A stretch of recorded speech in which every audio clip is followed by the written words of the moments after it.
Salut les aventuriers. Bon, vous vous rappelez, l'année dernière, je vous avais amené découvrir avec plusieurs personnalités ce qu'on appelle le gaz vert. Le sujet vous avait absolument passionné et vous m'aviez posé des milliers de questions. Et bien ça tombe bien parce que c'est la saison 2.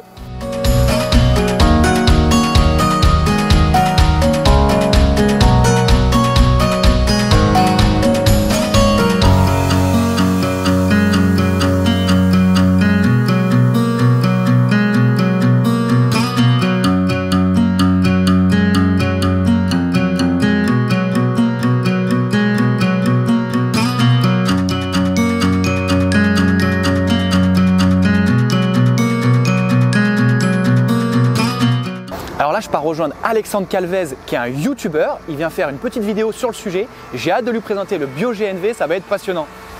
Ça va Alexandre? Ça va et toi? Nickel. Bon, et bien écoute, là on est sur le concret, on est à l'endroit où les camions sont. Donc j'ai hâte qu'on nous explique un petit peu tout ça. Normalement, il y a Thomas qui s'occupe du site, qui nous attend un peu plus loin, on va le rejoindre. Ok, bah c'est parti.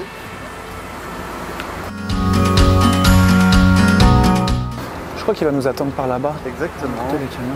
Je le vois Ah. à côté d'un beau camion. Ça va Thomas? Bonjour. Salut. Merci de nous recevoir. Enchanté. Bienvenue sur notre site. Ouais, alors il y a plein de choses que tu vas nous expliquer et nous montrer, on a hâte. Vous êtes là pour ça. On y va? Pour ça. Allez, on y va. Allez, let's go.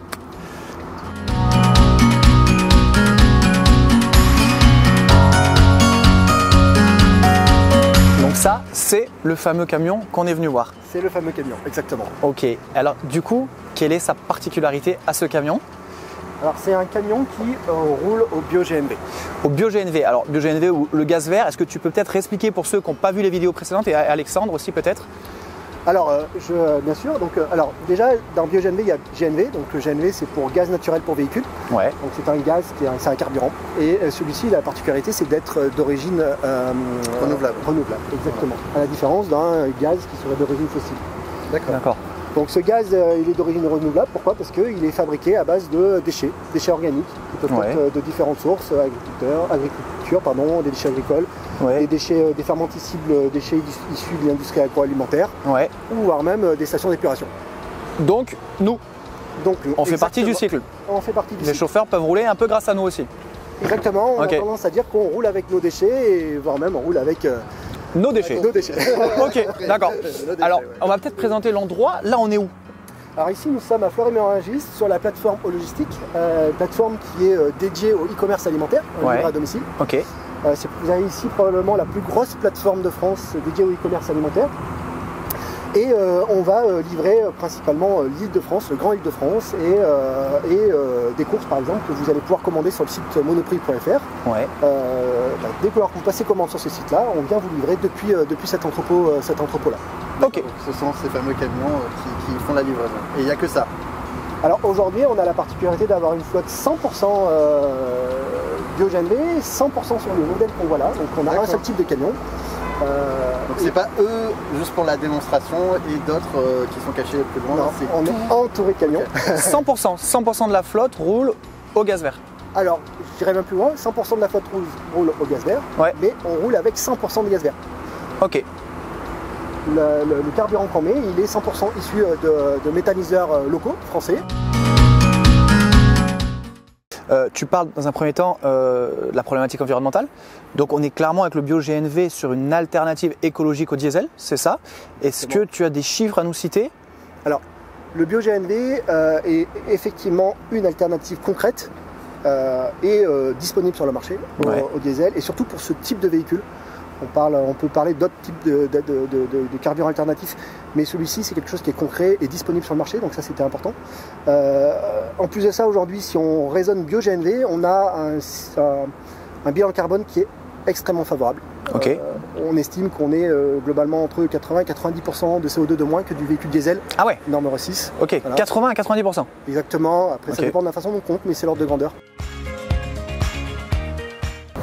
On vient d'aborder la question environnementale, qui est une question primordiale, mais il y a aussi la réalité, le nerf de la guerre, la question économique. Combien ça coûte de rouler au BioGNV? Alors, effectivement, l'économique est un point majeur chez nous. Du coup, le véhicule qu'on a ici, il coûte un peu plus cher à l'achat. Combien? C'est quoi l'ordre à peu près? De 10-15%. D'accord. Ok. Mais ce qui est intéressant dans l'équation, c'est que le prix du carburant à la pompe est bien moins cher que le gasoil. Pareil, combien à peu près? On est l'ordre de 20-30%, voire même plus. Une belle économie du coup. Exactement. Et du coup, pourquoi pas le choix de l'électrique? Alors, l'électrique, c'est une excellente question. Alors, on cochait la première case. D'accord. On coche difficilement la deuxième case sur la partie économique. Aujourd'hui, l'électricité coûte très cher en termes de véhicules, très cher en termes d'infrastructure. Mais surtout, on n'arrivait pas à cocher notre troisième case, troisième enjeu, qui était l'enjeu des contraintes d'exploitation. En fait, on voulait offrir à nos exploitants un véhicule qui soit le moins contraignant possible et qui se rapproche le plus d'un véhicule diesel traditionnel. Donc il nous fallait d'autonomie pour nos véhicules. Et aujourd'hui, avec l'électrique, on n'atteint pas l'autonomie que proposent les véhicules au bio-GNV. Il nous fallait aussi la capacité de refaire le plein d'énergie rapidement. Aujourd'hui, c'est comparable, un véhicule bio-GNV est comparable à un véhicule gasoil ou essence. Il nous faut moins de 5 minutes pour faire un plein. Ce qui est pareil, loin d'être possible avec l'électrique. Et aujourd'hui, il faut savoir que la plupart de nos véhicules font 2 tours, matin et après-midi. Et du coup, ils arrivent sur site 1 heure après, ils repartent. Donc il fallait qu'on soit en capacité de refaire le plein.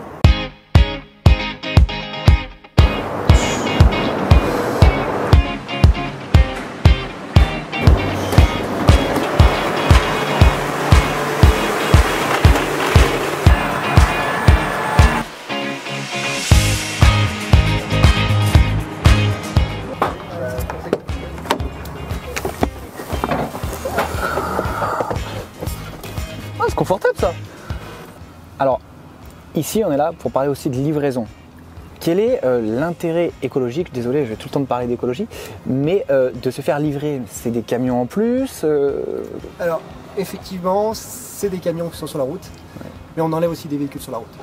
En fait, aujourd'hui, on part avec 15-20 clients dans nos véhicules, et c'est 15-20 clients qui ne prennent pas leur véhicule ou des moyens de transport pour aller faire leurs courses.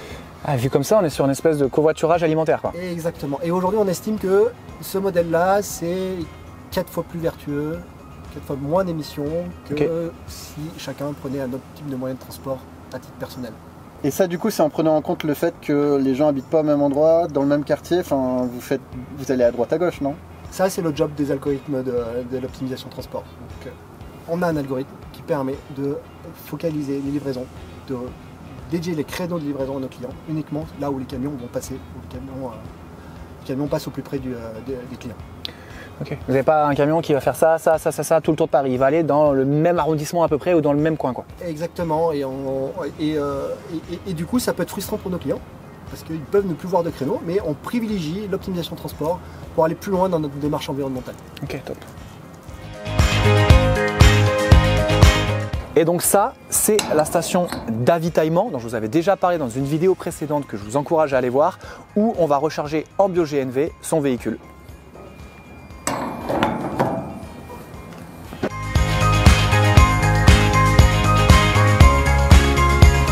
Il y a aussi un choix pour le futur, pour l'avenir, c'est-à-dire qu'avec les nouvelles normes dans les villes, parce que vous faites de la livraison urbaine, notamment tout ce qui va être lié aux critères 0, aux critères 1, les nouvelles vignettes, ou même tout ce qui est pollution sonore, là on part clairement sur un choix vers l'avenir. Effectivement, c'était notre 4e enjeu, c'était de trouver une solution qui s'inscrive dans la durabilité. Et tu l'as très bien dit, pour répondre à des enjeux de livraison urbaine. Ouais. Donc ils sont de plusieurs ordres.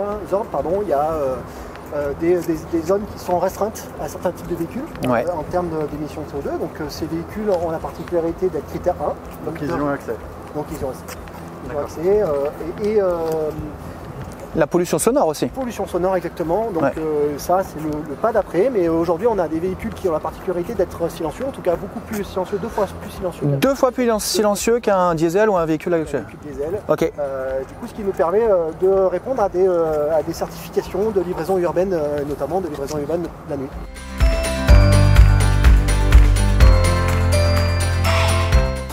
Eh bien, merci Thomas pour cet après-midi qui était hyper intéressante. Si on devait faire un résumé assez rapide, on va dire que ça soit à la fois GRDF qui est le distributeur de bio-GNV en France, ou Monoprix qui est du coup plutôt un acteur de terrain.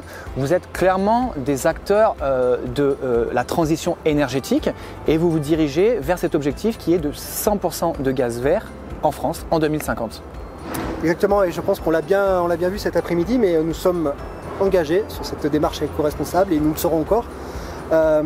Oui, aujourd'hui, GRDF et les ensembles des acteurs du BioGNV œuvrent pour que la France soit indépendante d'un point de vue énergie d'ici 2050. Aussi fiers d'utiliser une énergie fabriquée sur le territoire français et vertueuse pour l'environnement. Mais ça, je crois qu'on l'a maintenant tous compris. Merci. Merci bien. Merci pour cette visite, c'était super intéressant. À bientôt. Merci Anthony.